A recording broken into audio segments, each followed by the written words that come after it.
Hello everyone, in this video how to blur part of an image in Photopea step by step. First of all, open your image, then select any selection tool like rectangle, marquee tool, ellipse select, lasso select, quick select, magic wand, object select. Example, use ellipse tool for the face select, or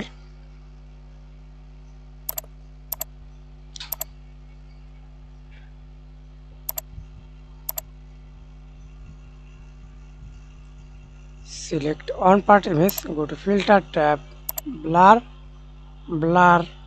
box blur, Gaussian blur, radius.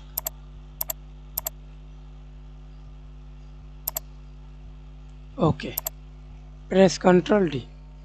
Thanks for watching video. Please like, comment, share and subscribe to my channel.